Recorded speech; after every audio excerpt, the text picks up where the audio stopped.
of you have messaged in and said you can hear me and you can see me, so I think I'll make a start on that basis. There's a couple of hundred of you out there. My thanks for joining this webinar today, organised by LEORON on HR, short, medium, and long-term view. I think Harbin's probably explained a little bit of the background, but let me just give you my own context for what we're going to do this evening and how it's going to operate. First of all, my name's Joel Farnworth.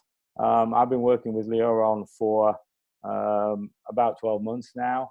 I've run a range of classroom-based HR development workshops for them. And unfortunately, as we all know, the classroom is currently not available to us, and therefore we've moved on to these online version of programs, and hopefully this webinar will be a good vehicle to show you the type of development experience we're able to give through this medium. I'm not going to say a lot about my background. I'm sure when you see an ad these days for anybody running anything like this, you go on LinkedIn and you have a look at their CV and you have a look at their profile and you see what they've done. Suffice to say that I've had a nearly 30-year learning and HR career, predominantly in the Asia Pacific and MENA region. What will probably be important to you would be that I was the head of HR MENA for HSBC for 5 years, as well as their global head of talent. And now I design and deliver a range of programs for organizations such as, and work with very closely organizations such as LEORON. So enough about my background. Let me talk a little bit about how I intend to run the session tonight. I'm very conscious that there is a danger that it's a little bit one way when it's a webinar, whereas when we're together in a classroom, I like to think that I have a very involved style. I like to run a lot of discussion, like to tailor what I do and what I talk about and what I cover to what you as the audience is interested in. And I'm going to try wherever I can to mirror that. So you will know from the intro and how this was advertised that ultimately I've basically got 3 things that I'm going to try and cover, which I think would be useful for you. So obviously, as you can imagine, I have some ideas about things that I think would be useful to you.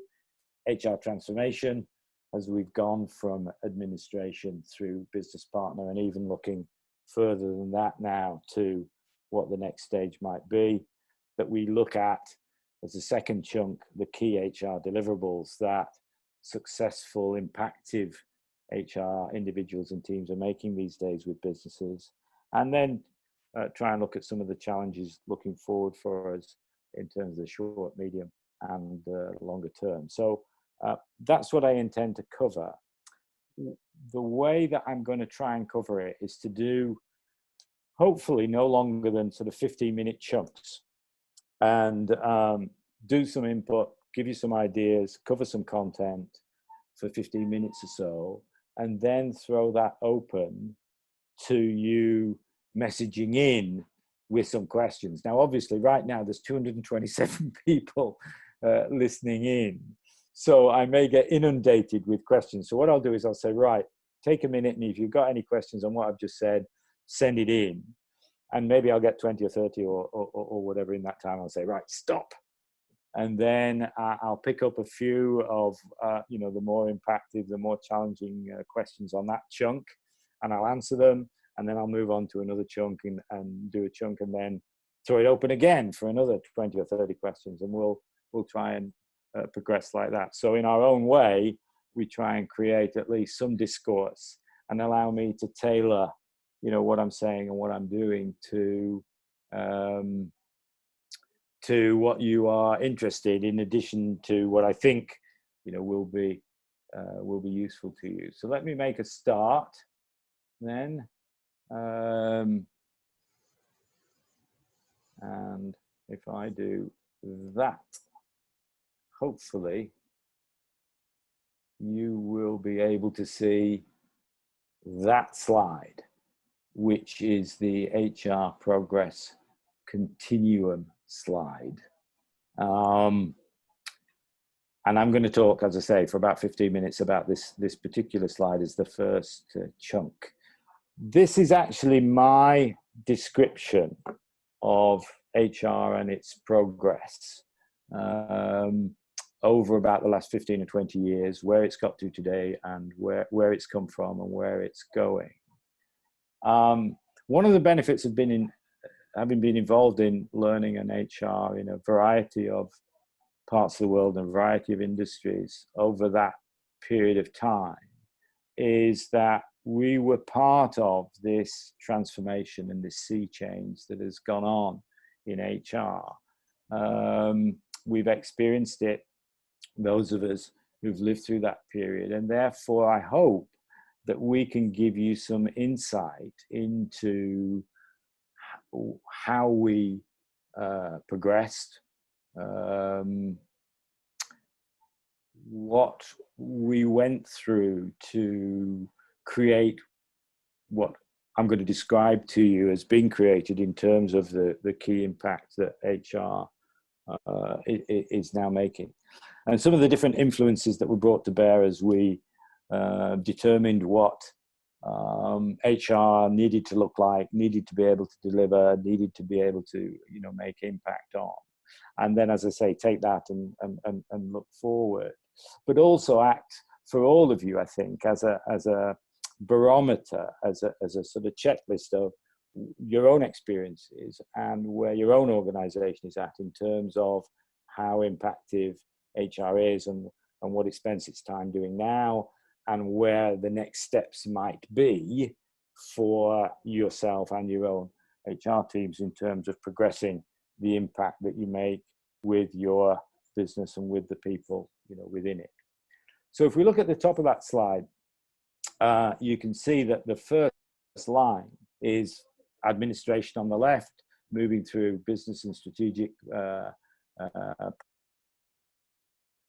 and even moving into potentially being a predictive contributor in the top right. And that really, in those few seconds of saying HR has moved from an administrative role to a business partnership role to potentially a predictive contributor to business success, it seems very easy for me to say that in a few seconds, 30 seconds.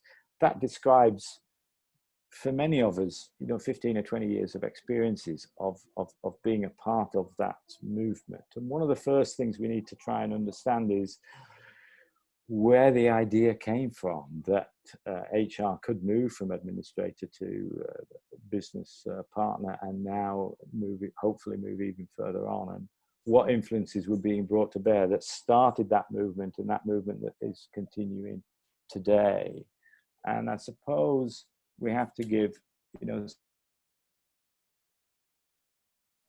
to certain individuals who were around at that time, one individual in particular, from a thought leadership point of view. So I think that top line I would describe as being a start point from certain thought leaders who were involved in HR at that time, who came to the conclusion that HR had a lot of contact with a lot of the people in the business, but that contact was mainly administrative. And yet there was a business that could have benefited from an enhanced series of contacts where it could get better service, more impactful services that would help it be more successful, rather than simply run payroll, run benefits, etc. And of the 230 people who are listening at the moment, a number of you will probably know who I'm talking about when I mentioned Dave Ulrich. He is the person who is accredited now with being the father of modern HR. He's still around. He's still giving us new ideas. He's still probably the thought leader, in the industry. But his original idea was that we needed not just to think about being efficient administrators, but there was a business there that we could look at to try and understand more than we had, and to try and provide services that would help it be successful. There was a group of people in the organization who we could look at to try and give them an enhanced or a better employment experience. And that would need us to be a part of and a facilitator of change. And that was his original model. That's where some of us, if you like, came into HR. One of the fortunate things of coming into HR when I came out of a learning and development background and became a country HR manager, just as these thought leadership ideas were coming to the fore. Dave Ulrich, for those of you who haven't come across him, was at Michigan Business School at the time. And Michigan Business School probably led the world in terms of its advanced HR program because of that thought leadership. And some of us were very fortunate to go on that program, me included, and get that sort of exposure very early on in our HR careers. So 15, 20, 50, 100, 200 people started to become aware that HR could be a very different animal than what we were experiencing. And my own thoughts at that time as well, coming out of a learning and development background where I'd been running management and leadership programs, was very much that I was getting senior managers and senior leaders from the business on my programs and finding that they weren't very good at certain things. They weren't very good at performance management. They weren't very good at assessing and developing talent. Some of them weren't very good as leaders, not to be too harsh. And I would go and talk to my HR colleagues and say, I've got some concerns about how we're selecting people, or how we're developing these people, or how they're managing or leading on a day-to-day basis. And quite frankly, at that time, not a lot of action was being taken to try and improve HR's contribution to those managers and those leaders and how they impacted their business.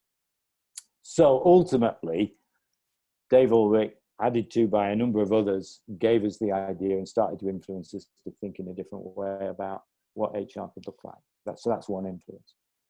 If we go down this slide to the creation of a best talent workforce, the second influence I would mention would be that of the business itself, that there were certain business leaders, CEOs, MDs, heads of corporate, members of boards or whatever, who started to realize that success was going to be determined by, for their business, the quality of the talent that they were able to select and recruit and develop and progress and engage and perform. And those first few business leaders who started to think like that started to put, again, more demand on and influence HR to say, look, I can create the best strategy in the world for my business. I can look at strategic intentions to grow, how I'm going to create competitive advantage. But all of that strategy relies on having the people to be able to implement it. So HR, can you do a better job of helping me put a workforce together, put the talent together that will deliver me the strategy that I have for this business to grow and be successful and progress, over time. So we've got the internal influence of thought leadership. We've got the business demands getting stronger and stronger. And then you've got probably people like us, of the 200 odd people who are on the line, and I include myself in that, who then, as a country HR manager, starting to feel those different influences, start to see those, we had to then start working on, so what is it that HR needs to be doing? What are the services? What are the impactive deliverables that we can give to these businesses that will actually make them more successful. If we're not just going to administer anymore, if we are going to determine services and deliver services to these to our businesses, what is it that we need to know, and what is it that we need to look like? What is it that we need to be doing? And quite frankly, we didn't really know the answer. And again, although there's now 5 lovely boxes there which show you 5 key deliverable services that are central really to an impactive HR service that will help a business be successful. Again, you are talking about, you know, significant time, effort, errors, blind alleys, trying things out, influences that we thought would have a long shelf life and didn't, and were overtaken by different events, things that didn't work. Because we came out of an administrative mindset, a lot of the early responses tended to be about process and forms. And quite frankly, some of the business response to that was, I don't really need any more process burden. I need advice and quite simple ways of doing things that will enhance the talent or the performance of the rewards management, you know, processes that build the team that I've got, and that will help that team perform in the way that delivers the strategy that we have. So yes, and I will cover each of these in a little bit more detail as we go through the 2 hours, but we have now come to a fairly firm conclusion. And on any of my, you know, formal HR development workshops, I will include this slide, and I will include a significant portion of time looking at and trying to help people work out what strategic advice and counsel really looks like to help a business be successful, what talent management really looks like, what we're doing, what we're delivering for a business to be successful, what performance management really looks like. And that really surprises people. I mean, why should HR be front and center in saying it's one of the key services to deliver? Well, quite frankly, the reason HR can be front and center about tremendous number of supervisors, managers, and leaders who need our help to do it well, need our help to design something that translates strategy into performance deliverables. And again, you know, we could talk about MBOs or balanced scorecards or KPIs or you know, some of the later models of performance management, objectives and key result areas, that type of thing that's becoming you know, more common these days.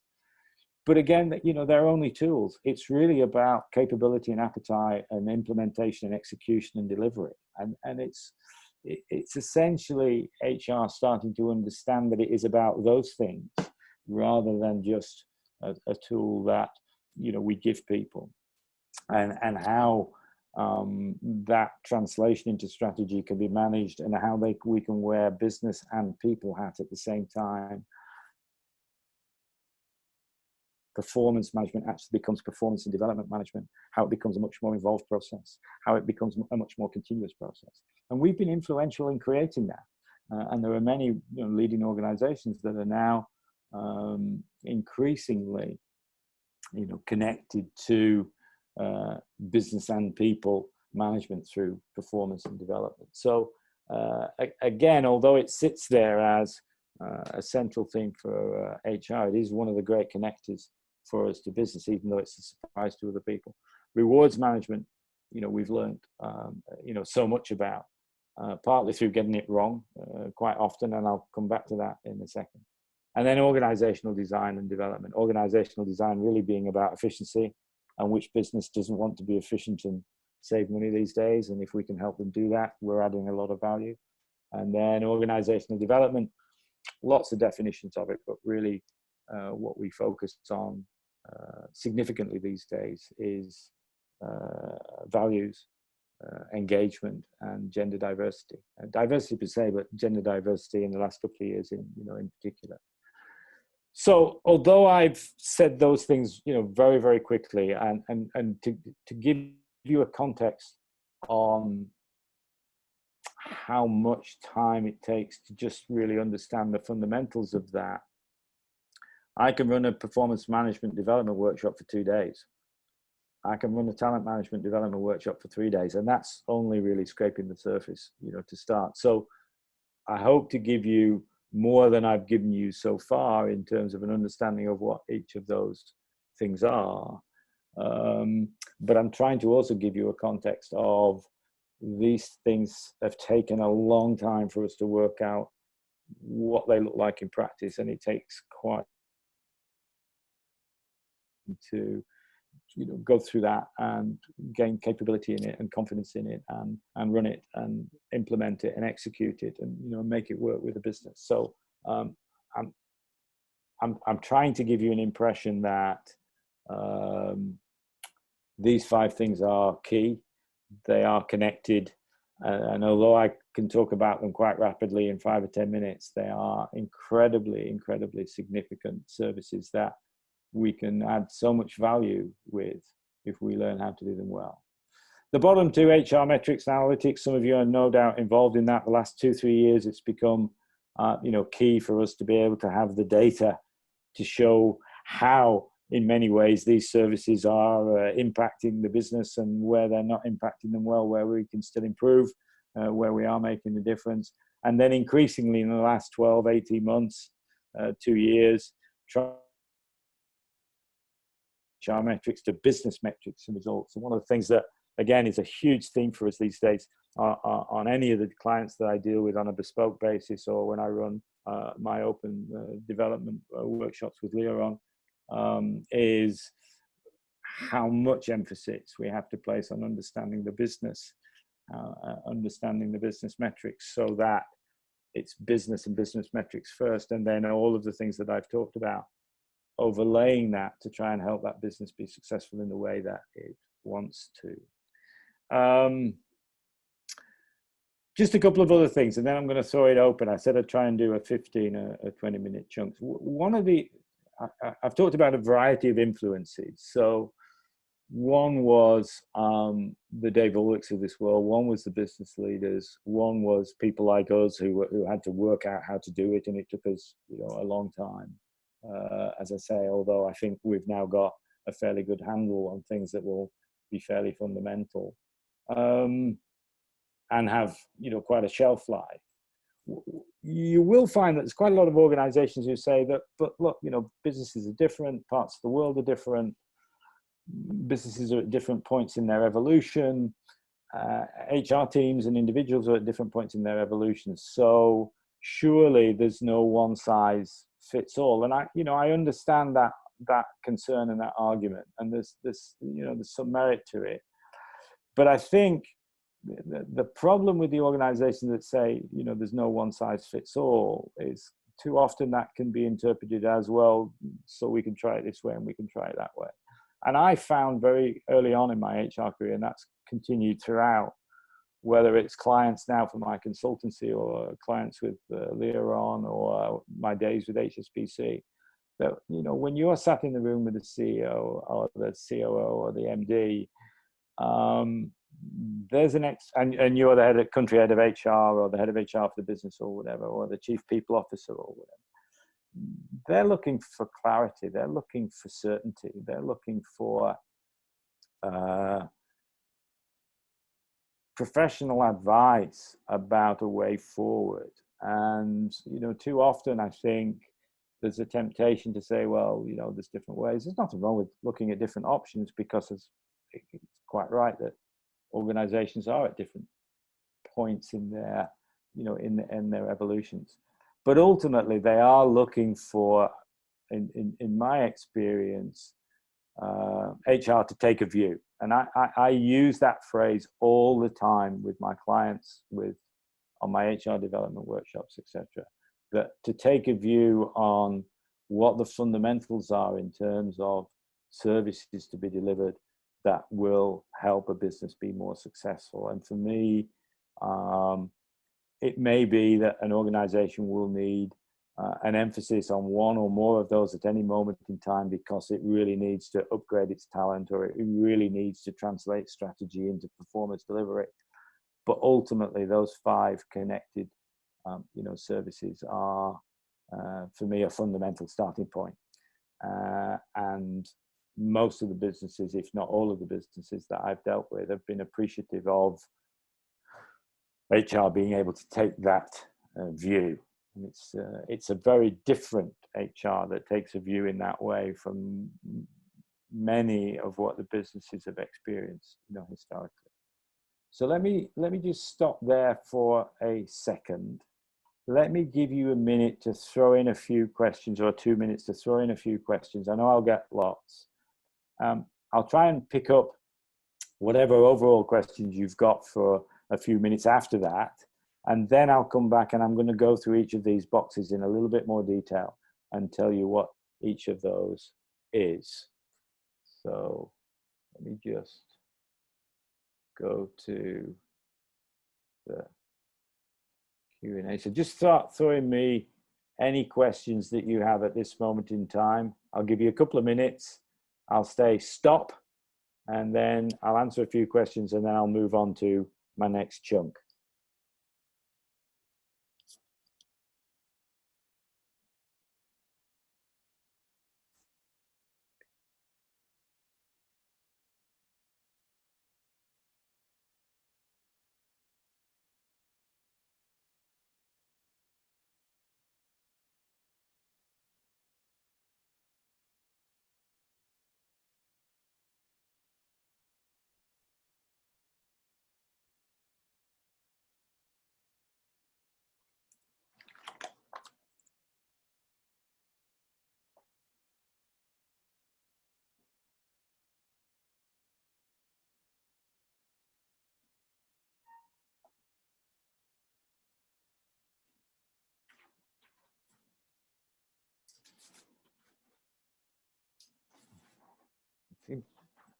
It's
Okay, good.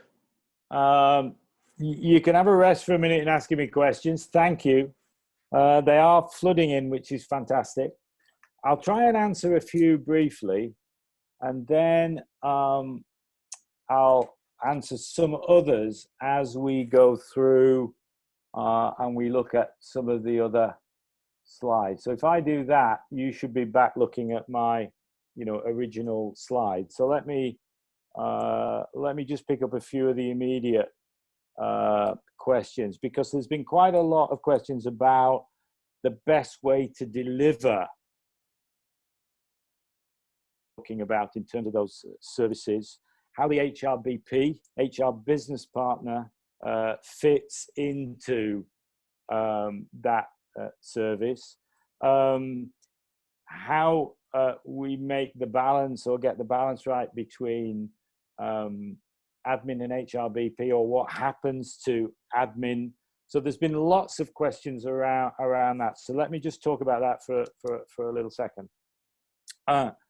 First of all, again, a number of people would say, well, there's lots of ways you can structure HR. Again, I believe you need to take a view. The most common structure in large organizations centers around administration having moved either to some form of shared services operation. So if you're a large organization and you've admin in various parts of a large country or various parts of the world, you tend to put it in one place. So again, just to pick up on a couple of other questions about admin, it isn't that the administration is no longer necessary. Obviously, people need to get paid, benefits need to be administered, sickness needs to be recorded, etc., etc., etc.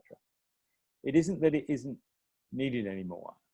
It's how efficiently can we do it? What's the most efficient way of doing that?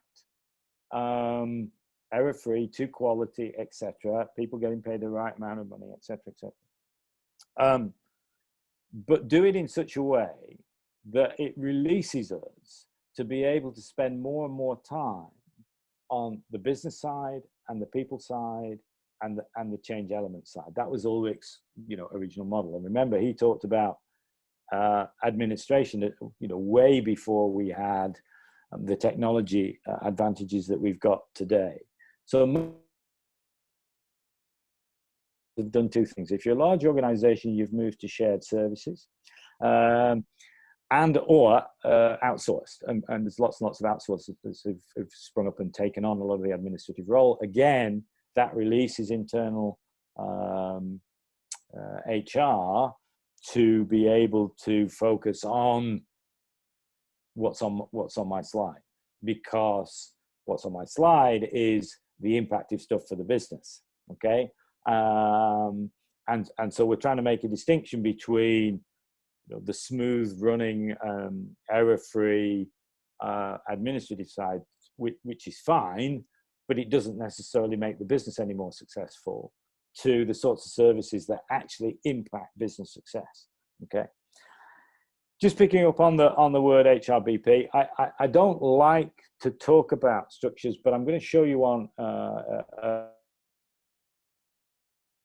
later on that will try and explain, if you like, again, from a taking a viewpoint of view, where most organizations, larger organizations, have gone through in terms of structure. So one is shared services and outsourcing for admin, some form of central centers of excellence team or teams where you have deep dive expertise in certain elements of HR. So if you look at, again, the 5 boxes that I've got there, your center of excellence team would have someone who really understood at an absolutely professional level every aspect of talent management and could advise an organization on the best way to put together a full talent management process, or performance management or rewards management. These are specialist roles in centers of excellence, using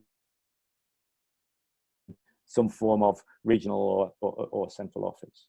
And then you have Hrbps, and Hrbps essentially face off and are allocated to the business. So the major structural model that answers a lot of your questions about how you actually deliver this is the centralization of admin or the outsourcing of admin, central teams that are specialist in nature, and then HRBPs who face off to the business and are generalists. And you're absolutely right. A couple of people wrote in with their questions saying, you know, how can you do this when HR tends to work in silos? That's one of the things that we had to learn. You're absolutely right. Most people's HR experience has been they've had a career in learning, or they've had a career in comp and ben, as it was called, and I call it rewards, or they've had a career in you know, recruitment and resourcing. We've tended to be very siloed in our experiences. That can help if we develop expertise into, let's say, knowing absolutely everything there is to know about performance management or talent management, because it helps you have central specialists. What it doesn't help you have is HRBPs who can face off to the business, because HRBPs are generalists and they need a wide range of expertise, essentially everything that's on that slide now. And that doesn't come, or didn't come naturally, from how HR was organized and managed historically. So one of the things we had to learn was the HRBP role is a generalist role. And I know I've now said that about 4 times in the last 2 minutes.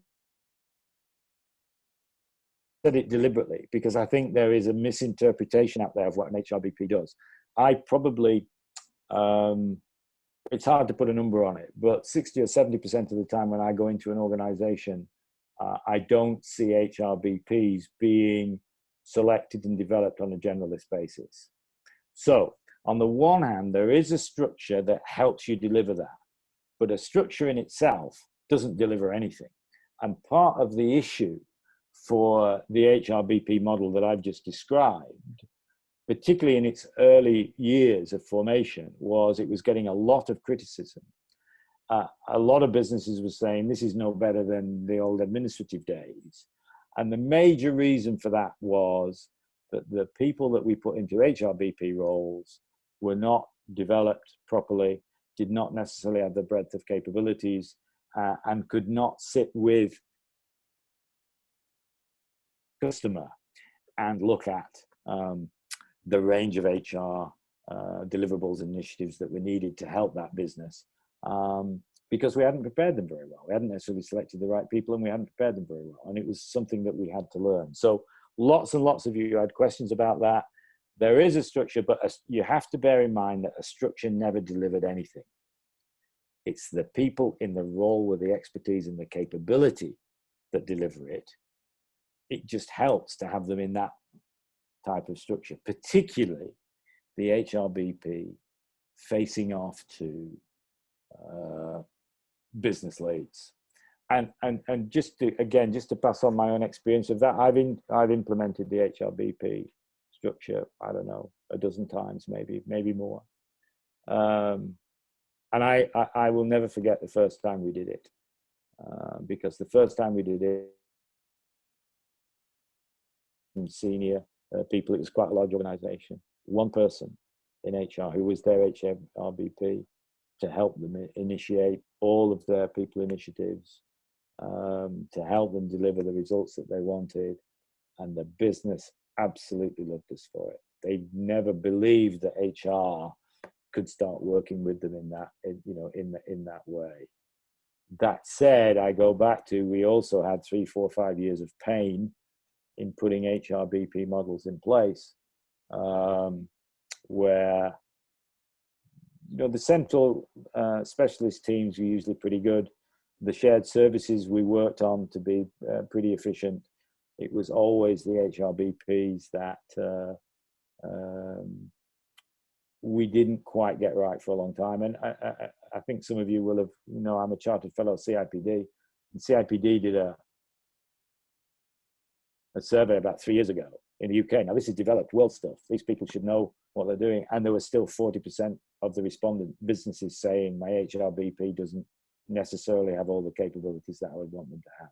So it's still evolving.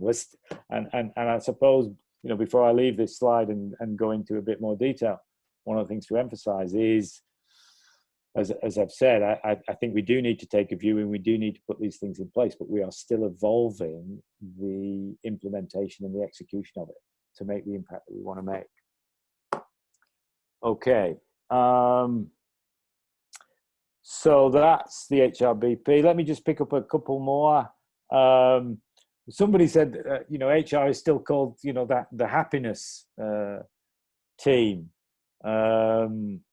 which is an old phrase, you know, going back years, where we were just seen to be, you know, only interested in the people and not particularly interested, you know, in the business. All I would say about that is, you know, we did have a history. I mean, you know, the evolution and the progress and the movement varies around the world, and I work in, you know, many different countries around the world even today. You know, people have long memories, and we have to earn our corn, and we have to earn our spurs, and we have to start delivering things that get recognized as being business impactive as well as people impactive. And then those sorts of phrases, you know, do start to die. A number of you have asked me about the current crisis, and maybe I'll come to that, you know, at the end, in terms of some of the advice that HR managers are looking to try and give their businesses, you know, as it stands today. So let's move on. I know I've got somewhere between 2 and 2.5 hours, so let me just move on to, why won't that move on? Well, there we go. I have a technical advisor sat on my right hand side, and every time I click something and it doesn't work, she steps in and makes it work. So strategic advice and counsel, the first of the 5 boxes, probably the one that is the biggest stretch in moving from administration to business partnership, and then predictive contributor. And somebody's particularly asked me to speak more about predictive contributors, so I'll tie it into this. So first of all, strategic advice advice and counsel driven by the business. What that really means is that the emphasis today is that we cannot provide advice, counsel, and business if we don't understand it. And again, if we go back to our history and our background, not many of us are business people. I came out of government service, and I came out of learning background. When I started to work with, you know, commercial organizations, I had to work very hard to try and understand how those businesses operated and competitive advantage and how they made profit, et cetera, et cetera. And ultimately, one of the things we've learned is we need to understand our businesses. And if you go back to what I was just saying about an HRBP can't really sit across the table and work with people who are, you know, running a retail bank or a retail operation or, you know, a corporate business without understanding what it is. So ultimately, we need to understand the business. And I would say when I run any significant 4-day development workshop now, whether it's an intact team or whether it's open, there's at least 3/4 of a day on understanding the business, because it's a fundamental starting point. What the strategic advice and counsel then is that if we understand the business and if we understand how the business is strategically trying to progress and where it's trying to position itself, let's say over the next 3 to 5 years, most strategies now are only 3 years, because the world changed so fast. If they're having intentions to grow, move into new markets, come up with new products, serve the customers better, work internationally, etc., then there is movement and change and trends related to people, and particularly the generational shift that's happened in 5 to 10 years, that will be very useful to them to determine the people side of what might be possible strategically. So, you know, if they're going to go into a new market, if they're going to go into a new, you know, a new country, does the talent exist? At what cost? Do they need to develop it? Will they buy it? Et cetera, et cetera.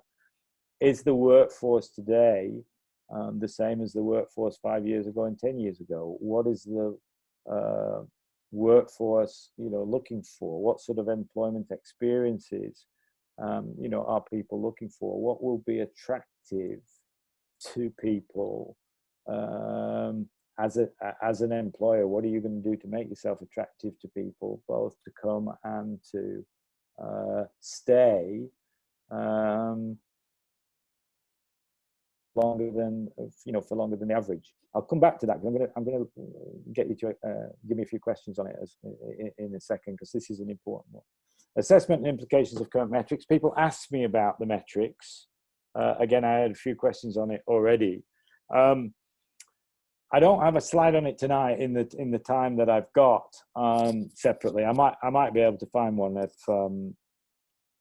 if I can squeeze in 5 minutes at the end. But if you go back to the boxes of things like talent management or performance management, or, you know, or rewards management, then there are certain metrics that really jump out at you that it would be useful for you to know. I mean, if you're trying to be, let's say you're trying to be a pay for performance employer, which so many organizations are, you would want to know what a job is worth in a particular market.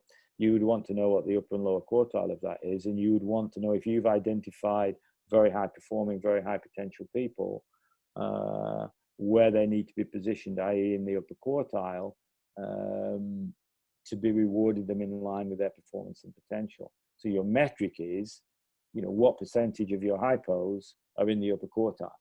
Now, I've got 240 people on the call right now. And if I said to you, do you know for your organization, first of all, have you identified high performance and high potentials? And if you have, do you know from a rewards perspective, what percentage of those people are being paid in the upper quartile for their particular role in your market? It's a very legitimate question. Now, if you can answer that question and you can go to your business leaders with that sort of data, it's huge. It's absolutely hugely impactful for them to know that. What you are likely to find historically, when we first started doing this, I pick this as an example because it was such a stark change.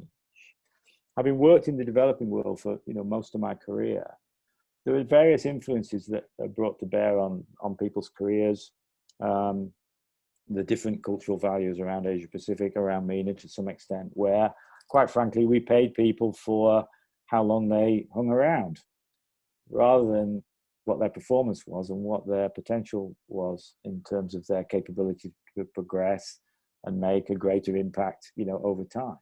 And again, it was something we had to learn over many years about how to move from paying people for turning up over a period of time to paying people for what they deliver and the potential they had to deliver, you know, going forward. Now, if we've got metrics about that now and show how well we are now doing that, or how poorly we're doing it and how well, what we need to improve, that's a massive contribution to retaining the talent that the business is demanding you get for them to be able to deliver their strategy. I mean, there's easy ones in talent management when you talk about metrics, like obviously voluntary turnover, but involuntary turnover, you know, as well. But the thing about a metric is, quite frankly, the number is quite often just a starting point for you. So you've got things like, if we take voluntary turnover, which I would imagine every organization at the moment now tracks, well, that's great as a starting point, but why is it that the voluntary turnover in that department is much higher than the other department? Of your voluntary turnover, if your voluntary turnover looks, you know, relatively steady, let's say at 5%, that might look good. It's not so good if 80% of that 5% are hypos. It's pretty good if only 5% of that 5% are hypos. You know, getting this sort of data can really help you advise and counsel your business on how well you're doing in terms of your employment proposition and therefore how well you're doing in terms of attracting and keeping the talent that they need to deliver their strategy. That's the demand they've made of us. We're finding more and more ways to know how well we are doing, okay? So from that, we can have an input to strategic intent, and ultimately, that can give us some HR priorities to aid business achievement in terms of upgrading of talent, a different rewards proposition, a lot more work on the translation of strategy into, performance management, whatever that, happens to, to be. So again, I've made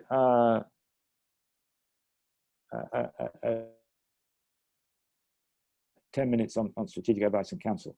Let me just pose you a question or two and let you send in a few, of your thoughts. We live in an era now where the generation that's joined the workforce in the last 5 to 10 years is much more prepared to choose and re-choose employers than at any time in our history, than any previous generation, okay? I am very typical of my generation.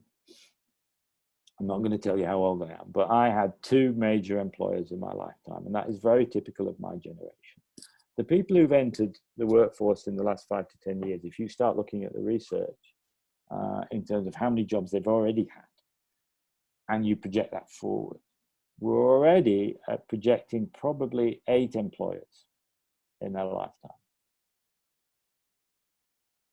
Now that's quite a significant shift, because it basically means in a career, you're talking about people changing their jobs on average every 4.5, 5 years. And every time we do the surveys, the period goes down.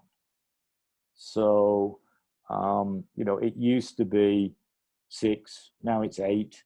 If we do it in a couple of years, will it be 10? Will people on average be changing jobs every 3 years? And in fact, in some industries, particularly the tech industries, they're already close to that.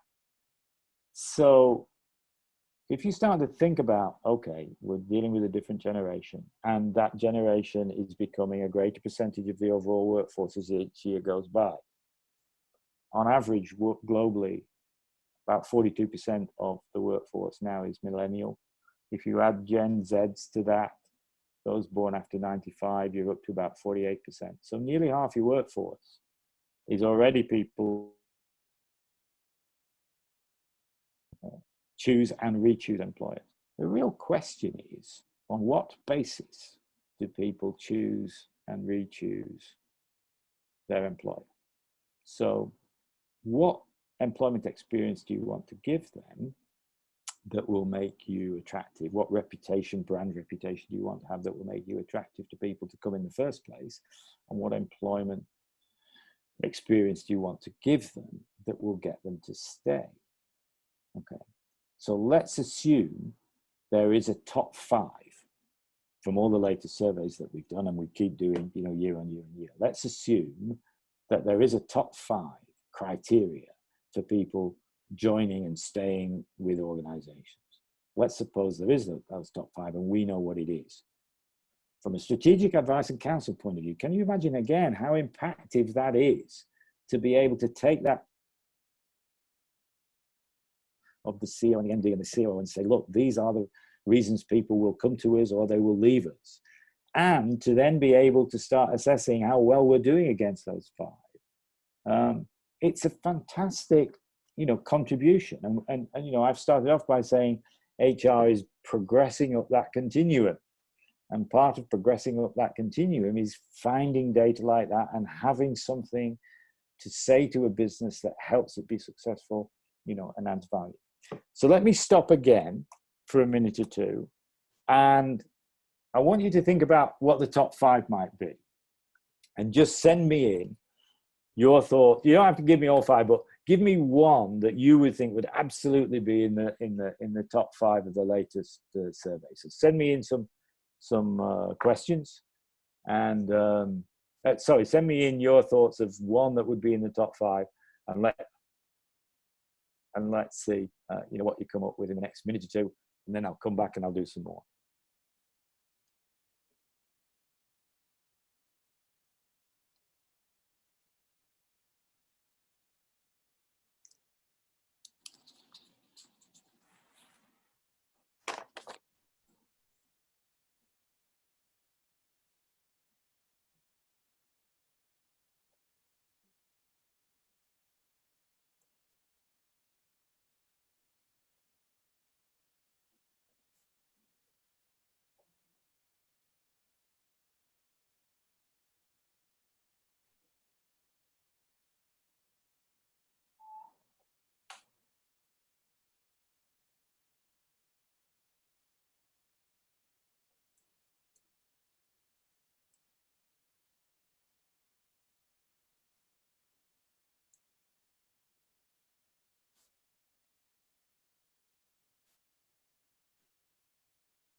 Okay, you can stop. Thank you.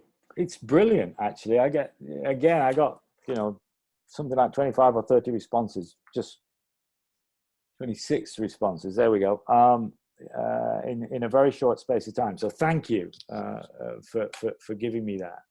As you can imagine, a number of people said rewards in one shape or form, rewards, benefits, compensation, etc., etc.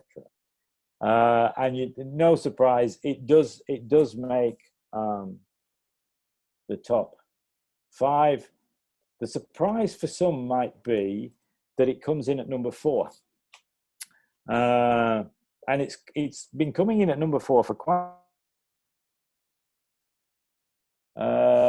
And although that might not be a great surprise to some of the people on this call who work in HR, it's quite a surprise to a lot of the business people that I deal with. A lot of the business people still feel that remuneration is key, and the package is key, and it has to be competitive. If you try and pay way below the market, Walmart did this 2 or 3 years ago, and they got annihilated in terms of the voluntary turnover went through the roof, customer service went through the floor, recruitment and training cost them an extra $1 billion a year. It's just a nightmare. So you can't get away with trying to be cheap, but so you have to pay to market, in other words. So pay to market and differentiate on performance, but it's still, even when you do that, comes in at number 4. Some of you have talked about reputation, your organization and brand, which is again, it does make the top 5. So it's about history of success. It's about having some form of future strategy, vision and mission that makes sense to people, and appeals to as a brand to the way they operate. All of those factors comes in at number 5. So we've got number 4 and we've got number 5. A number of you talked about career opportunity, which is absolutely true, and it comes in at number 3. Couple of you mentioned training or learning and development. So thank you. It comes in at number 2. So, and just before I give you the piece de resistance in terms, just think about that for a second in terms of what we have learned through discussing with people, doing surveys with people, etc., etc., etc. Now that career progression and opportunity is top 5, number 3. Learning development is coming at number 2 and has risen to number 2. It's if you like, it's gone up the charts over the last few years, increasingly, to be the number 2 reason why people will choose to go to an employer or leave an employer if they're not getting it. So, continuous learning and people looking to improve and develop and gain new knowledge, huge in terms of your attractiveness as as an employer. And okay, I come from a learning and development background, so I suppose it's easy for me to mention it, but it does come in that way. Before I give the number 1, just let me mention a couple of others, because a number of people talked about environment, workspace, that type of thing, and it's sort of there and thereabouts. It's a top 10, but not a top 5 yet.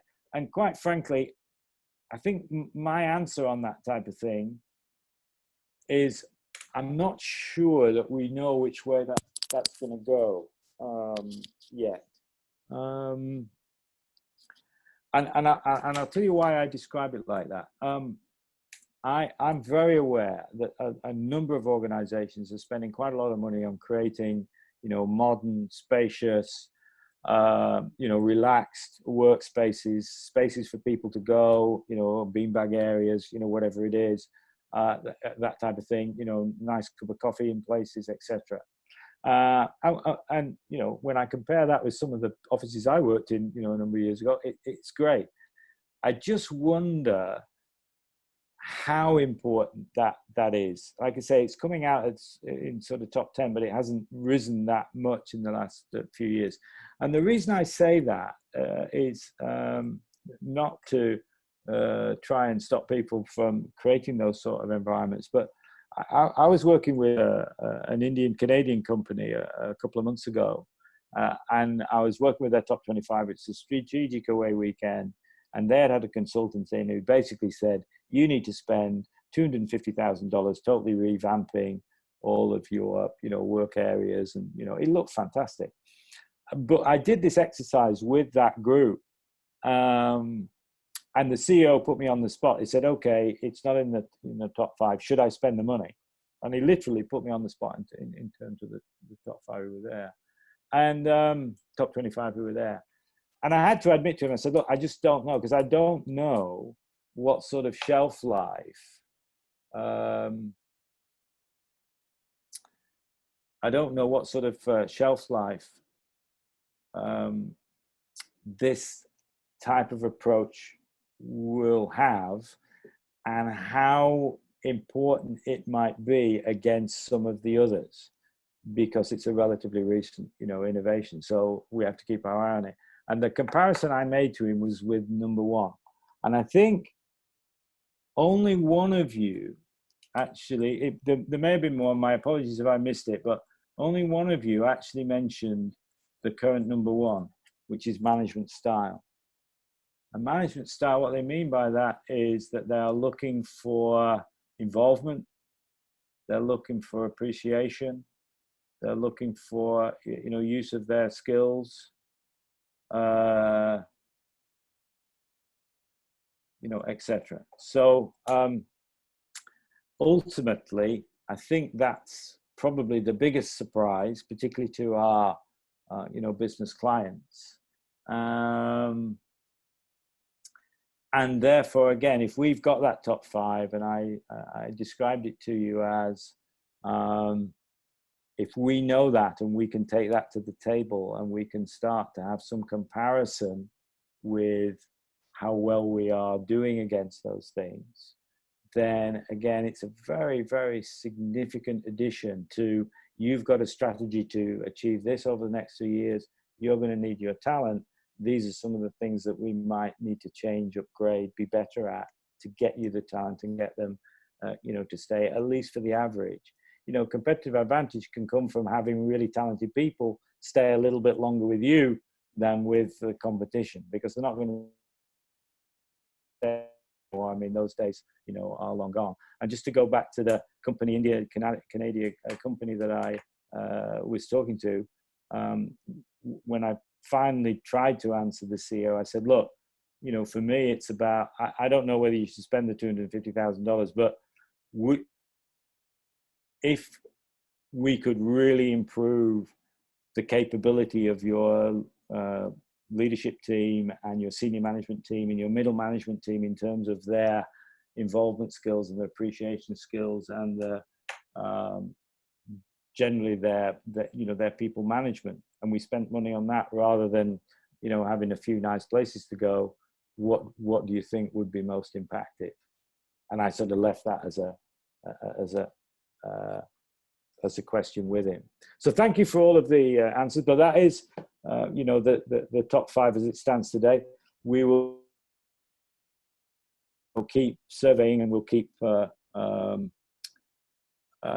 top of it. Like I say, career training and management style have risen to 1, 2, and 3 over the last 3, 4, 5 years. We have to keep on top of it and see what others might be coming up on the rails, as it were. There are some movements. We'll have to keep our eye on environment. Benefits. The benefits side of rewards is moving, faster than the cash side. So we'll have to keep our eye on that. But again, if you think about, an HR team looking at it, looking at this data, taking this data to the table, having some idea about whether you're doing enough on learning, whether you've got enough opportunity for people, whether you're identifying hypos and progressing them through. It's just great data to put HR working with the business and moving again, and a couple more steps progress continue. I realize I meant to do a couple of hours and I've used an hour and a quarter already. So let me move on a little bit quick to the other boxes, if I can. There we go. Talent management. A number of people asked me about talent management in their first question. So what you're really looking at is where does resourcing fit in talent management? Well, you know, it's your starting point. You've got the recruitment, assessment, development, use and progress, you know, of talent and, you know, key role succession at senior or specialist. And ultimately it is about having approaches and capabilities in place in your HR team to be doing all of those things for the business. If I want to go out on a little bit of a limb, I don't know necessarily, you know, where you're all from and what you're experiencing at the moment. I've lived through basically the outsourcing recruitment and the rise of recruitment firms. I've lived through, you know, the technology platforms that you know, now exist to you know, try and recruit people. And if you like, you know, the distancing of internal HR teams, you know, fairly significantly, at least in part of the recruitment process, and relying on, you know, outsiders, etc. And I saw a survey relatively recently where someone said of all the people working in HR, 35% work in recruitment. And I think that's part of the choosing and re-choosing employers. So there's a lot more to do in, you know, in recruitment because of that, because of the generational shift. My own view is, and it is my view, I think we'll go through huge disruption in the next 3 to 5 years, because I think it will get insourced. I think technology will give us the ability to use our websites, our own websites as companies, you know, much better. We will be able to do so much online as people come through. We'll be able to get the data that we want, test them in the way that we want, and ultimately, for me, retake control of resourcing rather than relying on those outside. So for those who work for outside recruitment firms, forgive me. I don't mean to offend anybody. I just see that as a trend in HR, and a reversal of it, simply through partly what you know, what technology can do, and partly through HR taking more of an interest in how it can better, you know, serve its business. So I see that happening. Yes, assessment has been there for some time. What I didn't emphasize when I did that first slide, let's see if I can go back. Yeah, when I did that first slide, that creation of a best talent workforce in the middle, and I said that's coming from the business. You know, they're telling us that they want their talent. That's true. There were a number of enlightened business leaders, and that has increased dramatically in recent years. But we also had some very specific events that really drove certain improvements that were seen to be necessary. If you go back to the financial crisis, I worked in financial services at the time. I won't give you chapter and verse history of the financial crisis, but it essentially started because we had designed incentive schemes that were totally and utterly inappropriate and drove in that led to all sorts of shenanigans, you know, and difficulties. So we learned from that experience. People, basically regulators, said, you know, you've got to get your act together, and you've got to design incentive schemes that promote the appropriate behaviors, not the inappropriate behaviors. So there's certain things that happen like that. The other one, now that we're looking at talent, the other one that happened, or a series that happened, was there was just a period of time when a lot of very senior appointments were made in commercial organizations that were seen to fail. You know, CEOs that were lasting 9 months, 12 months, you know, 18 months, rather than, you know, 5 to 7 years as potentially they should. And a lot of that came down to, we weren't very good at the assessment of talent, and in particular the assessment of leadership.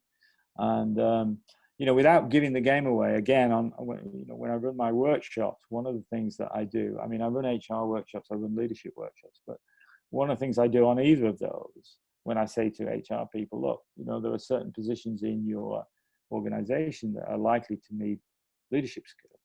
So one of our starting point is, you know, is leadership different from management? And if it is different from management, what do we emphasize in terms of leadership capability that's different? And why does it matter?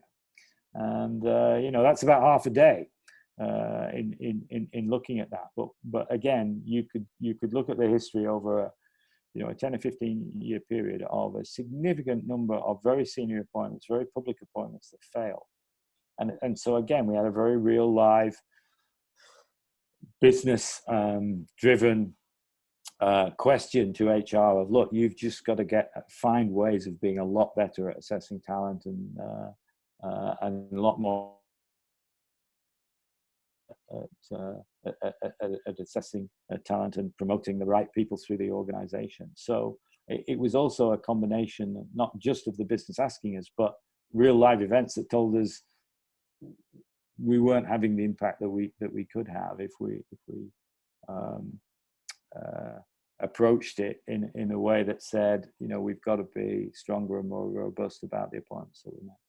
So you've got development, use and progress, all very proactive. And what you're balancing in talent management is opportunity for all in terms of, you know, development and applying for vacancies and things like that, and a very determined focus on finding hypo talent at different levels in your organization and then progressing them through.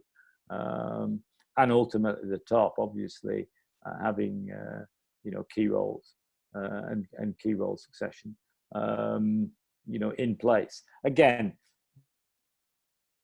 roles and how many people you're looking for. But, you know, when I was the global head of talent for HSBC, I was running the senior succession plan. You know, that had 100 roles in it, and we needed 2 people for each role. And we were constantly looking for and trying to develop, you know, talented people. And again, you think about value added, you think about moving up the progress continuum. Boy, if we can do all of that stuff, you know, the business is really going to benefit. The other thing is that all of these boxes are interconnected. As you start to do these things really, really well, what does that do to, let's say, the brand that I said was, you know, number 5? You know, how are people talking about you as an organization? Not just formally in terms of, you know, the formal reports, but, you know, what do people say? You know, when they go home at night and they're having dinner with their family and they've had some form of assessment and development, you know, progress, etc., etc. It all adds to the brand. They are, you know, connected. So a number of you had asked me about talent, and again, you know, we could do 2 days even as a starting point on talent, but it is about opportunity for all, but also a focus on a certain, you know, percentage of finding that 5 or 10% who have the potential to progress through and then managing them, you know, very proactively through that. Okay. Performance management, a number of you again asked me about KPIs. One of the things I still find actually in going into organizations is when I start talking about performance management, because I've got HR on my forehead, a lot of people think I'm talking about appraisal management, and I'm not. One of the differences that we can really make is that if we've sat at the table and we've had the people input to the business strategy and we understand what the business strategy is, then what the business leaders need to do is translate that strategy into performance deliverables. So you've usually got a 3-year horizon for strategic intentions to be delivered. And then annual horizons for measurable deliverables, annual operating plans, key performance indicators from the CEO and the cascade all the way down. The great advantage of doing that well is it aligns the workforce. And again, if we think about our top 5 and management style, people are looking to understand why they're being asked to do and deliver what they're being asked to do and deliver. And that's all part of how they see themselves fitting into their organization. So the more that you connect them to that, the more that they're aligned to that, then the more productive they're going to be, the more they're going to deliver. And maybe, again, it's another factor in them staying around a little bit longer because you're the type of organization that does that better than most. So it is about the cascade. It is about, it is about tools and approaches to a certain extent, although I go back to the caveats I take out earlier. HR has really been about process and tools. And quite frankly, it doesn't really matter whether you use a balanced scorecard or KPIs or, the latest objectives and key result areas.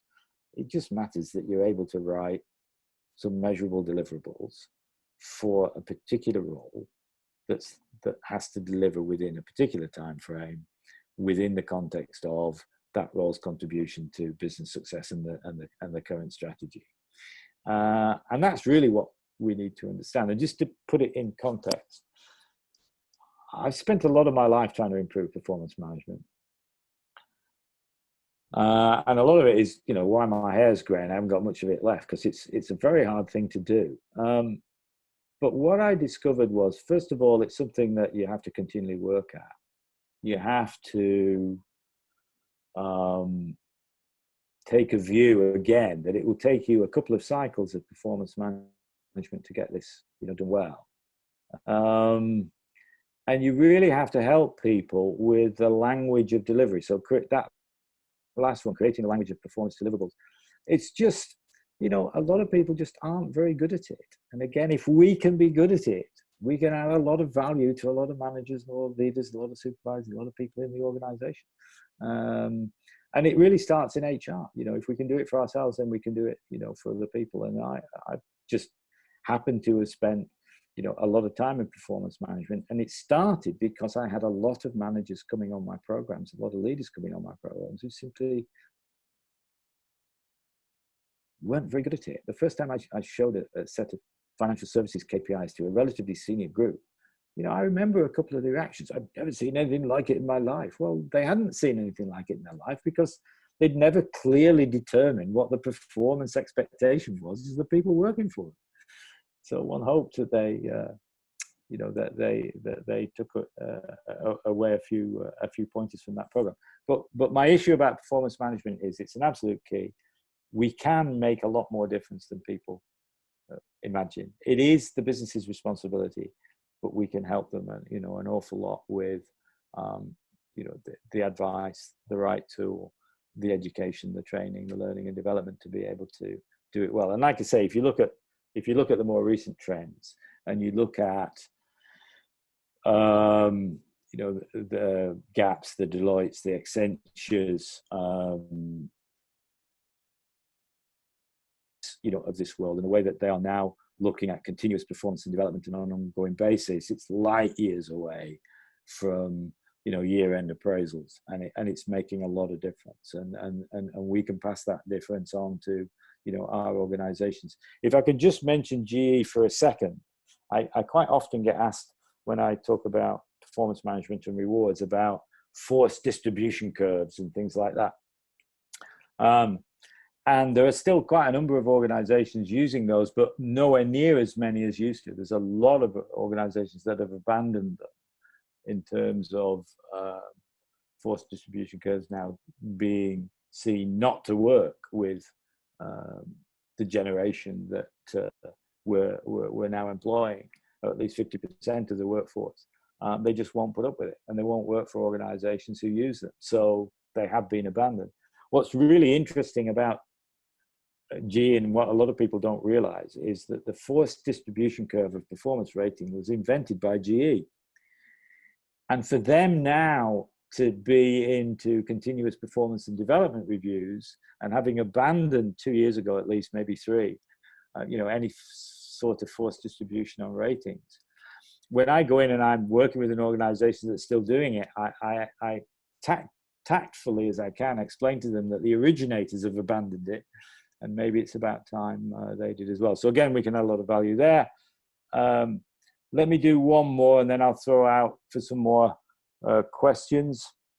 I'm getting towards an hour and a half. So rewards management, a number of you put that down on the top 5, and it does come in at number 4. So it is about paying to market. It is about differentiation.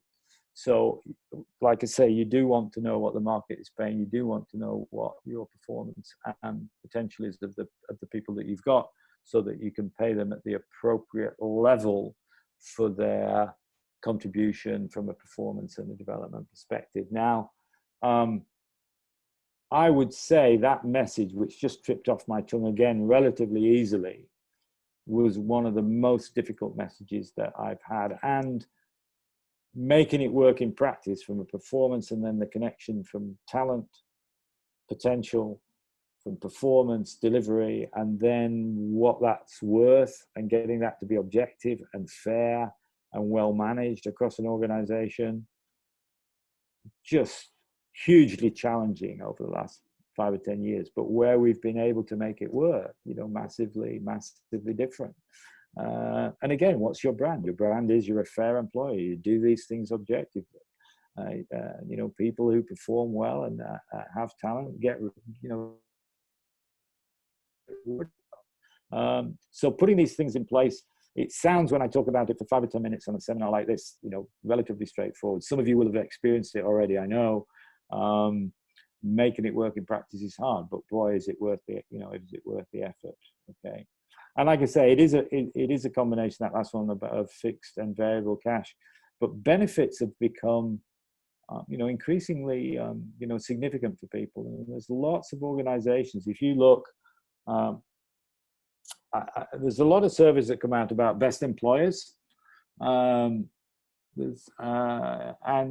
probably every couple of months, somebody's doing a survey on who the best employers are. And I've got a few of those that I use on my workshop. And you look at why they're being quoted as best employers. Quite often it's, yes, it's about style. Yes, it's about use of skills. Yes, it's about offering learning and development and career opportunity. But quite often it's using benefits in a very, I don't think of the right words, people-orientated way. It's showing that they think of people as people who are working for them, not just people who turn up and deliver things.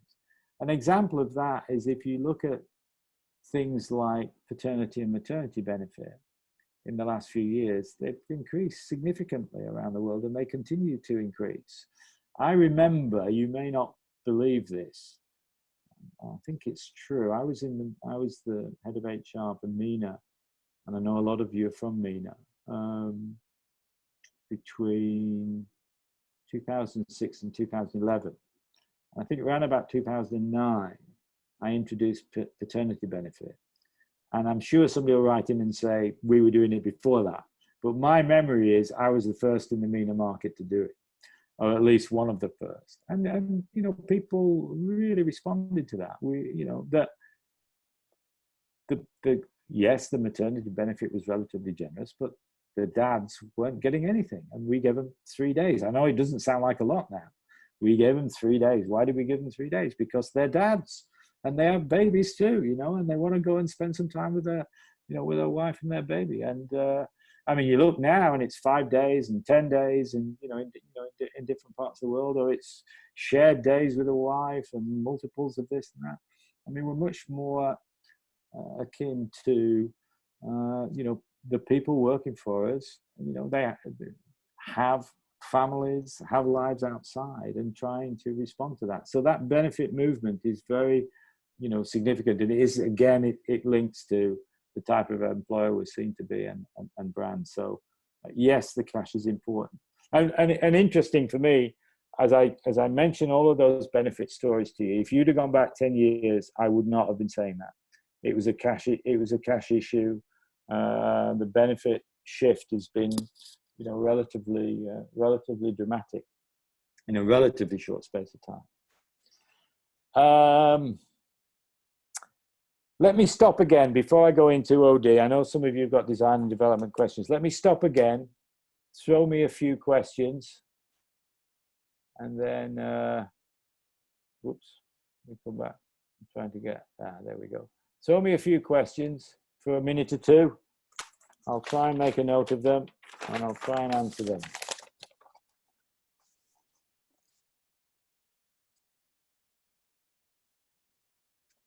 Okay.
Okay, thank you again. I've got quite a few that have come in.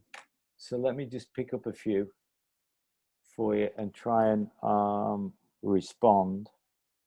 There's several linked to the HRBP role again that I keep mentioning. So let me try and pick those up.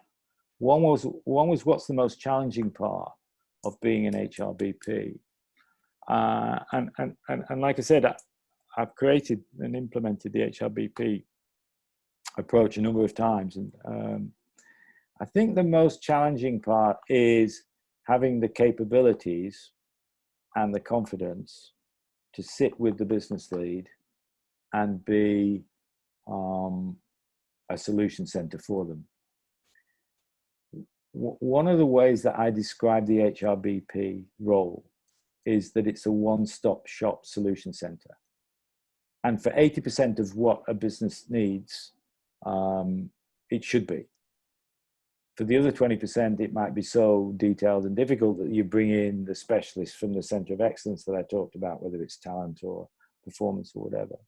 So it's building the range of capability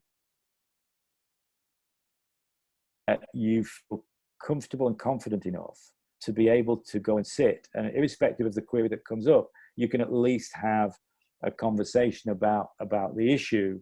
Some of the time you can solve it, some of the time you can advise, some of the time you can go and bring in, the specialists. But a lot of the HRBP issues revolve around capability and confidence, and we had to learn that. So it means putting a lot of time and effort into your HRBPs for them to be to have that confidence and that comfort level. Like I said, the business absolutely love having one person to deal with and help them with all of their people in HR issues. So if we can get the people to the capability and confidence level that they need to be, then it can be a really, really significant addition. Can I say one other thing about the HRBP role? Because when we set it up at first, there was one intended consequence that was really positive, and that is the business loved us because they had somebody to service them all the time. There was an unintended consequence that we never realized was going to happen, but it became a huge positive impact of the HRBP role. And that was the first place I did it. HR was on the 6th floor of a building, which was the top floor. And the business was on levels 1 to 5. So we were geographically separated. And when I first took over, and it was the usual admin arrangement, HR sat on the 6th floor and never went anywhere near the business. When we created the HRBP roles, within 6 months, if you walked into HR, half the desks were empty because they were down talking to their customers on the 5th floor, the 4th floor, wherever. And they were going to see their business customer, their head of corporate, their head of retail, whoever, head of sales, whoever it happened to be. But what happened was, as they walked onto the floor, and the 50 people who were working in corporate or retail or wherever started to see them, started to know who they were, started to know what job they were doing. They started to stop the HRBP, and they'd say things like, that KPI training that we got, and we've all got these KPIs, we never really understood what they were, and we didn't really know how to write them, and we're not really that comfortable. Is that just you? Is that some of your team? Or some of your, lots of us are still a bit confused. Would you like me to do a lunchtime briefing or, a briefing after we close? Or, yeah. So they'd run a briefing. And then the next week they'd be going down and they'd be walking on the floor, and somebody'd say, that job opportunity that came up, and it said, you could apply for this. I'm not really sure how, to apply for jobs, or, whether I'm qualified or not, and so on. But you get the picture. The picture was that we'd created an HRBP to serve the business lead, and they ended up serving the whole of the department and becoming the relationship manager for HR for the whole of the department. And it was a very significant shift. In what shocked us was how little people knew about how we put rewards together, what training was available to them, how to prepare themselves to have a better chance for career progression. And that started to come up and be asked, and we started to run briefings and training sessions and all sorts of things like that, and Q&A sessions, and it made an awful lot of difference. So the challenging part is to give them the skills to do it, but there's a big, big upside that their audience becomes not just the business lead, but the whole of the department. And someone asked about also, had a view about who was making the decisions about promotion and pay or whatever, how much people are paid, who gets promoted. Ultimately, all of those are line decisions. We're not saying that HR is taking over the decision-making process. And if I've given you that impression, my apologies. What we're saying is that we are able to put services in place and facilitate those services through HRBPs, through centers of excellence, that make them universally applied in an appropriate professional way, objectively, etc. And the HRBP facilitates that. So, if it's salary award time and a business lead has a pot to spend and who he should spend it on, the HRBP will work in tandem to ensure that the guidance is followed in terms of where people should be positioned, how that money should be spent, etc., etc. Ultimately, it's a line decision. There are checks and balances in place in terms of some of the time senior managers getting together and looking at what distributions are being used, etc., etc. But overall, it's a line decision. But if we have all of those capabilities, if we have that expertise, and we have something to offer, we'll get listened to, and the processes will happen more appropriately, more professionally, more fairly. So, okay. Somebody asked me specifically about management style. Well, why would people choose to come? Because they may not know.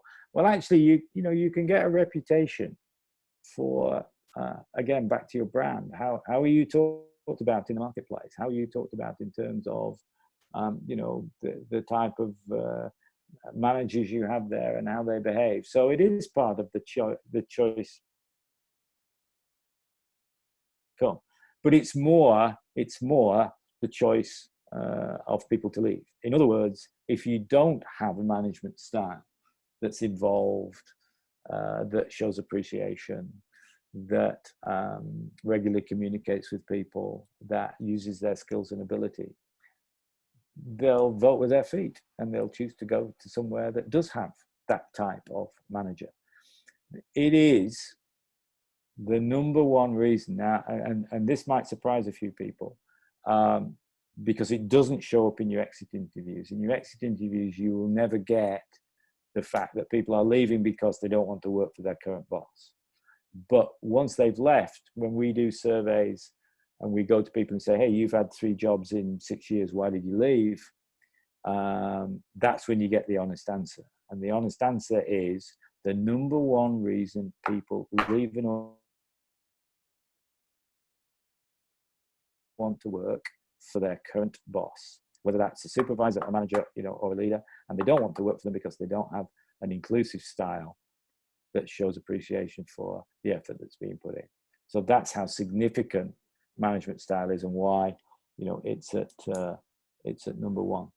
I've got a number of questions, having done performance management, about KPIs and balanced scorecards. And if you don't use a balanced scorecard, what do you use? Well, you know, a balanced scorecard has within the 4 quadrants a number of what you would call KPIs. Well, and it's there because it's meant to ensure that you cover all of the ground in terms of customer operations, you know, learning and finance. Your problem with a balanced scorecard is it's great at senior levels and even mid-senior levels. It's not so good at junior levels because you get into all sorts of issues about, but I'm not a budget holder, or, you know, I don't deal with customers, or whatever. So there are simpler ways to do it, in other words. And you could simply have 4 or 5 or 6 KPIs, key performance indicators, for that person to deliver that performance for that period of time in relation to what that department is doing in relation to the strategy of the business. So there's, you know, there's lots of different tools.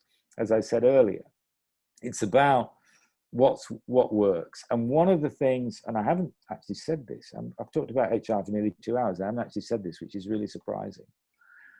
Keep it simple. One of the things that really annoyed a lot of the businesses and really turned off a lot of the business customers, in my experience, was our answers were always complicated.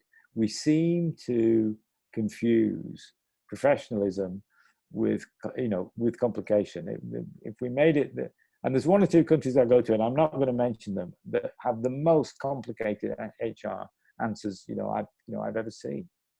You want people to use it. You don't want process burden. So you just keep it as simple as you can, so that it gets used and people actually deliver, you know, what they're meant to deliver.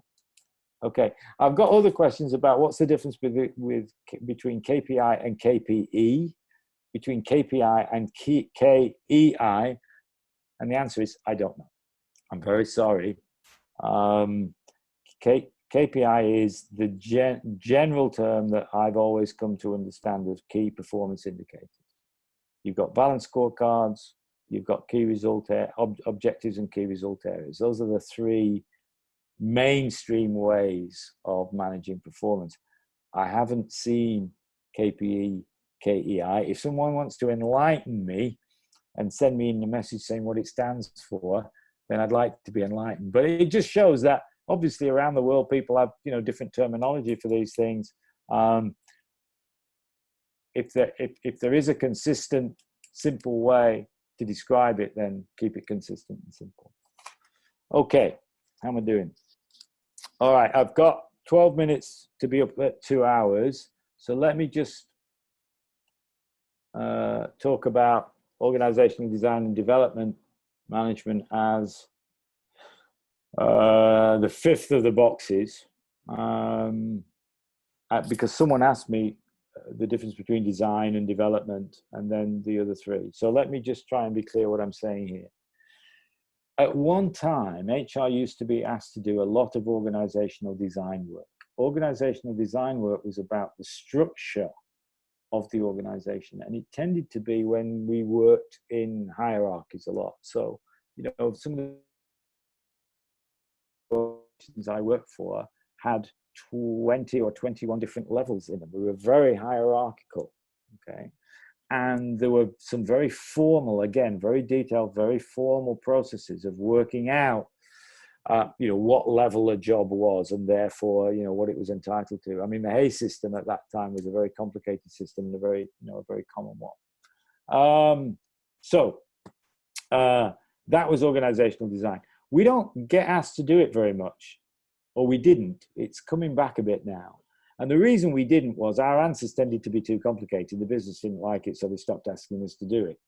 Plus, we went through a lot of broad banding, we went through a lot of flattening, we went through a lot of agility and flexibility. And quite frankly, the business felt quite often, unfortunately, quite often rightly, that they were better at doing that than HR was. Our answers were too complex and too rigid. Nowadays, we have much more flexible approaches to organizational design, and we can help organizations be very efficient.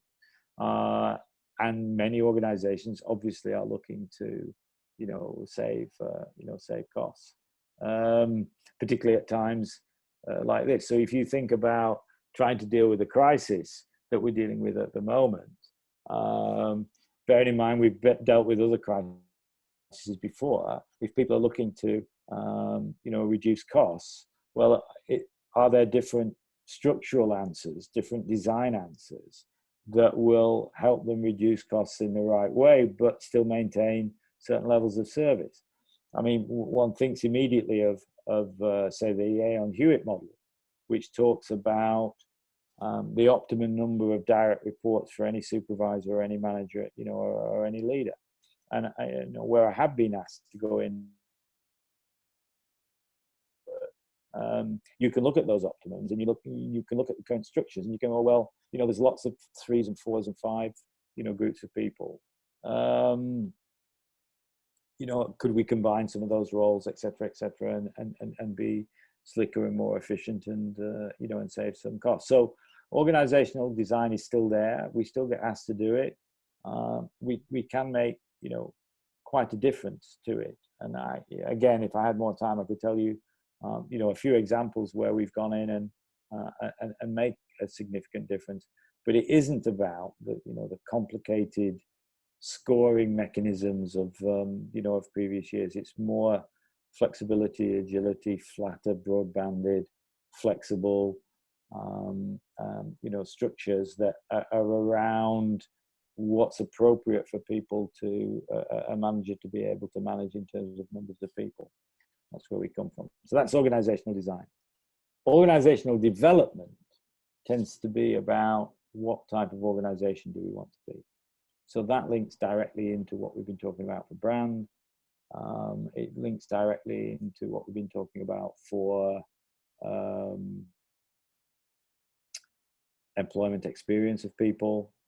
And therefore, organizational development can cover quite a wide area of things that you might need to look at from an employment experience point of view. Some of the things we've already talked about.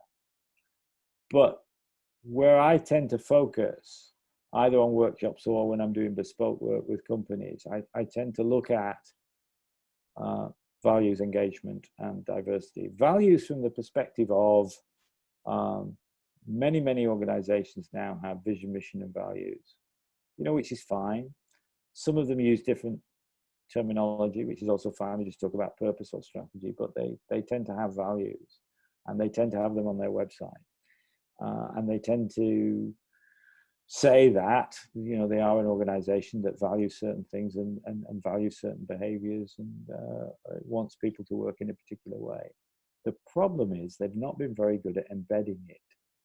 So again, from an HR perspective, if you've got these types of, if you've got a commitment, or at least we've put some things on the website, whether we've got a commitment or not, we really need to look at how do we make that live and breathe. If we really believe that there are certain behaviors, certain values, the way that we want people to, you know, to work, how do we embed that? There's, I'm a very recent Netflix watcher. Only in the last couple of months did I start to watch Netflix. And there's some great documentaries on there. Unfortunately, quite a number, there's a big series of documentaries about basically corporate difficulties and a lot of the corporate scandals that there's been over, you know, recent years. And quite frankly, there's a lot. I mean, as I said, I was in financial services, and, you know, Wells Fargo, HSBC, Goldman Sachs. I mean, there's been quite a few scandals over the years in that industry. The car industry of late, with misdescriptions of emissions, etc., etc. So values has come to the fore in terms of, look, you can't just stick this stuff on your website and expect everybody to behave, because the reality is that's not what's happening.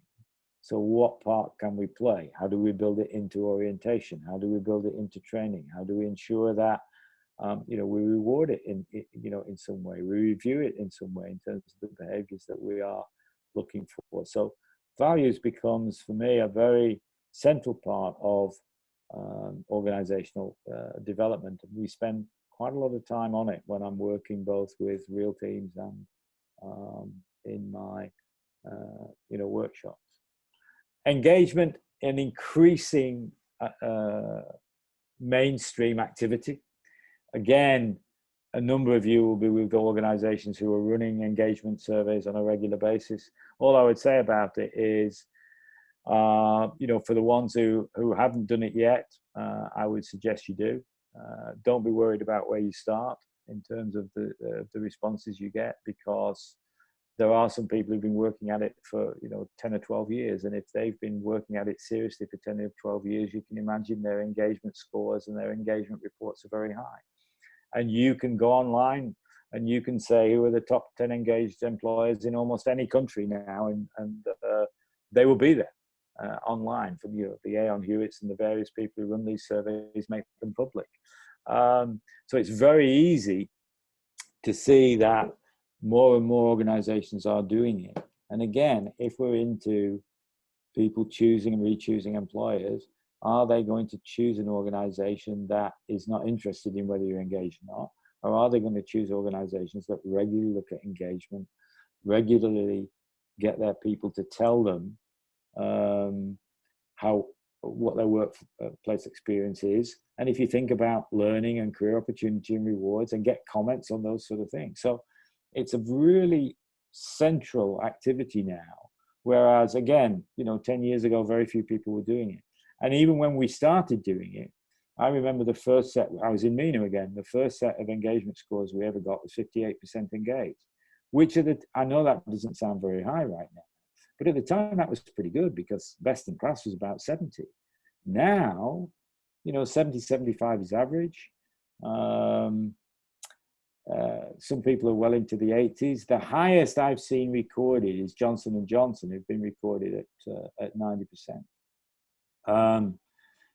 That said, there are also surveys out there that say, you know, there are significant numbers of the workforce who are not engaged because organizations haven't yet got on that bandwagon. So it is about employment experience, but there is a hard edge to it. And the hard edge is that there is an increasing connection between organizational success, business success, literally share price improvement, literally profit at the bottom line. And so engagement isn't a nice thing to do. It's not just a people thing. It's a business thing too. And one of the great things about HR today is we're wearing business hat, people hat, business hat, people hat all the time. And engagement is one of the ways that we do it. We find out about whether all the HR stuff and all the people stuff is really working. But if it is working, the results are starting to show through a survey in terms of businesses being more successful. So it's a very big thing. And if you're not involved yet, I would suggest that you go and you know, explore it. And again, I get people completing surveys whenever I deal with them, and whenever I have a group, I always you know, I have a show of hands of who is running engagement surveys. And as I say, don't be frightened of where you start. That's, you know, for a lot of people, it's a bit of a concern. But, you know, Johnson & Johnson are at 90, or the minor groups at 86, because they've been working at it for 10 years. You know, if you start at 62, you start at 62. So, you know, where are you low? Where can you be better? What does that being better look like? And next year you'll get it up. If you put some improvements in place, it'll be 66 and then 68 and go, and you go from there, and your business will be better and you'll be more attractive to very talented people. These things are connected. And the final one is, you know, is diversity. Diversity has been around a long time, and a lot of it is related to being a diverse employer, an equal opportunity employer, representative of the community that you're working in, representative of your customer base. And there's been a lot of work, you know, done on that. The last 2 years, a lot of it has been around gender diversity, in the sense that there's a lot of disappointment with the progress of females into senior positions. The average around the world at the moment, some of the better places, 28%. Unilever have just announced that they've got 50-50 in their engineering departments for the first time ever in their history. It's really being highlighted. There's a Bloomberg gender index now that everybody is signing up to, and showing gender pay gaps and how they're going to close them, etc. The bottom line for this isn't about being nice to, you know, the female gender. The bottom line is there is surveys that started in 2014 with CNBC and have been carried out by a number of organizations since, that say if you have a gender balanced senior team, you will be more successful. And therefore, again, HR can play a part in terms of its talent management on merit. You know, you do absolutely everything on merit, but finding and progressing talent of both genders, so that you get these mixed teams that can be more successful. And the evidence is quite hard. So the gender diversity side is, again, a significant value added if there's evidence that says these organizations will be more successful. And we started off by saying, you know, on that first slide, we're going to be more data driven. And there's a lot of data around gender diversity, there's a lot of data about engagement, there's a lot of data around values. So on that note, I'll just flick back to the beginning, because I also said, okay, those are the 5 boxes that I've covered. I also said we need to be tracking a lot of the metrics related to those boxes, and then looking at whether those metrics connect to you know, business results. So does proactive talent management, identifying hypos and getting them through and into senior positions, make a difference to your business results? Does gender diversity make a difference to your business results? Does higher engagement make a difference to your business results?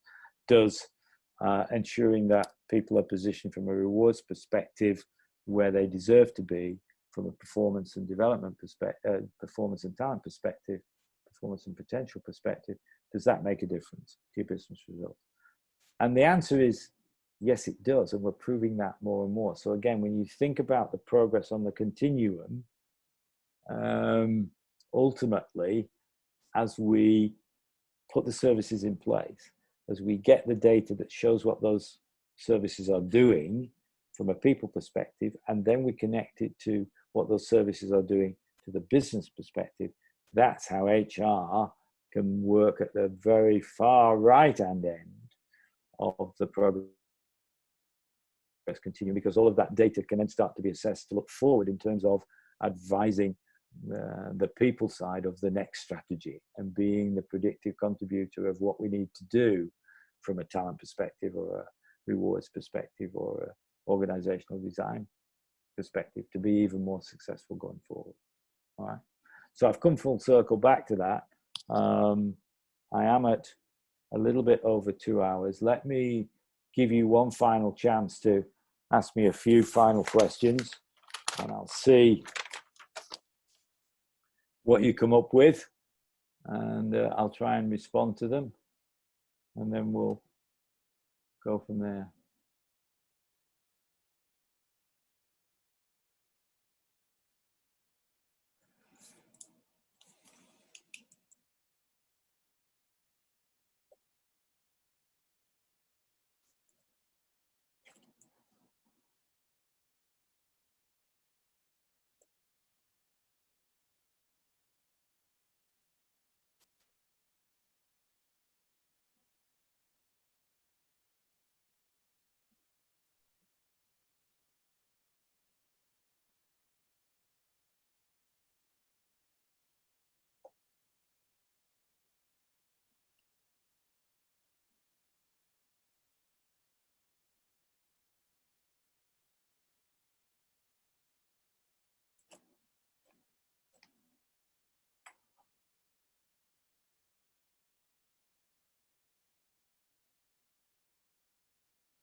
Okay, thank you again. Another range of questions. Last set just to finish off with. A couple of you have asked me about employee engagement, you know, what it is and how you can know more.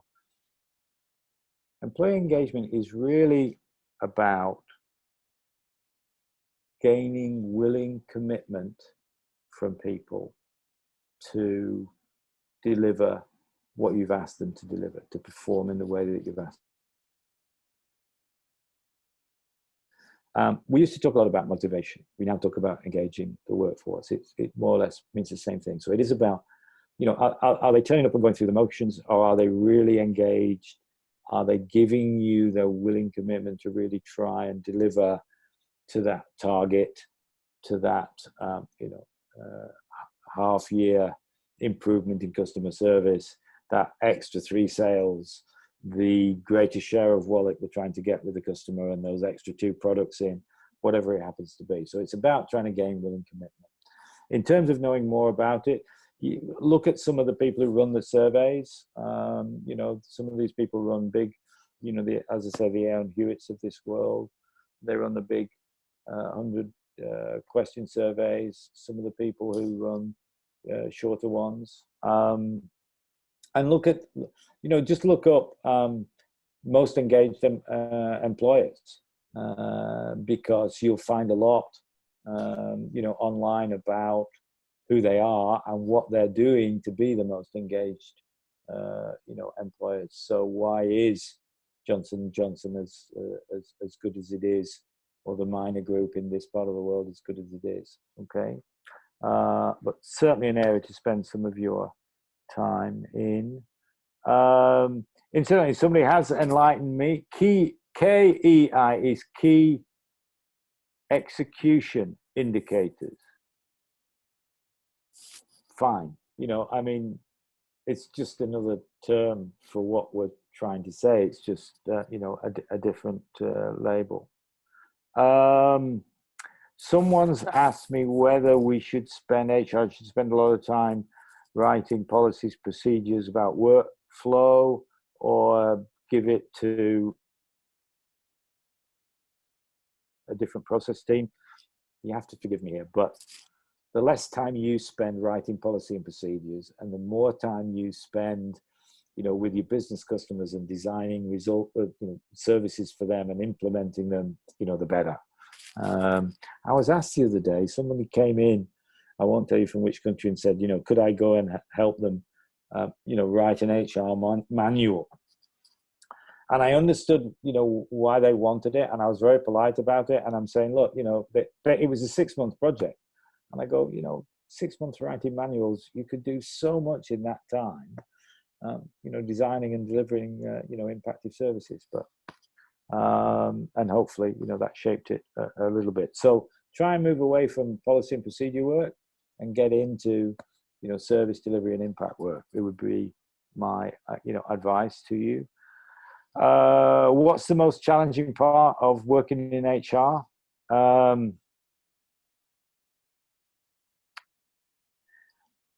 I think you have to accept that although we can be significantly better than we've been historically, and we can make significantly more difference, and we can get a lot more satisfaction from sitting at the table with the business and, you know, making a difference, and with the people, and etc.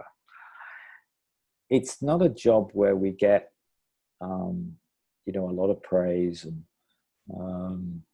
it's not a job where, you know, what we do gets, you know, gets highlighted. So I think the challenging part, you know, is to get out of bed every morning and go in and do what we do, and get the satisfaction from, you know, the impact that we make, and, you know, the capabilities and the confidence that we gain, you know, from doing that. If you're looking for, you know, fame, fortune, and recognition, HR isn't really, you know, the place to be. That said, I've worked with some really, you know, brilliant, you know, chief executives and MDs, and they have been very, very good, you know, at recognizing HR's contribution. So I think, you know, if we manage to deliver a lot of things that we've talked about in the last couple of hours, you know, I think we're likely to get a little bit more recognition going forward than we did historically. And my last one, perhaps for today, is about innovation and improvement. Somebody said, you know, should we be working on innovation and improvement? And I would go back to what I said about the HR, you know, BP. You are a solution center, and as an HR BP, you are looking to find them solutions, and businesses will be at different parts of their evolution. They will have slightly different problems. You know, the more solution centered, and if you're solution centered, you have to be innovative and creative. We can be for them to give them, you know, an answer within the context of, you know, our overall approach. Then the better, you know, we will be seen. But so absolutely. I mean, that, you know, I talked a little about structures. I haven't said a lot about the capabilities that you need, but to be a good HRBP, there is some good work being done by CIPD. I'm not sure whether you can see it. If I try and show it to you, you might be able to. I'm not sure whether you can recognize that gentleman, but he is in fact Bruce Willis from the Die Hard movies. That's the People Management magazine from CIPD from a couple of years ago, and they were looking at the capabilities you now to be successful in HR. And they actually made an analogy between us and Bruce Willis in the Die Hard movies, which I have to say feels great, but it feels a bit of a stretch, to be honest, because he's always, you know, beating the bad guys and finding the solutions and doing all of those sort of things. But it's nice that we're starting to see that sort of connection. And what they then did was they looked and they did a lot of research on what are the major capabilities that we need to be successful. And it was around relationship management, it was around vision, it was around creativity, and being solution-centered. And it was around being assertive. It was about being able to say our piece and make the proposals that need to be made. So it was very significant. And just to show my own sensitivity to gender, I was very surprised. The CIPD made this analogy, as I say, with Bruce, which, considering that we're meant to be, gender neutral and both genders supportive, I was a bit surprised that they didn't have a female version of that.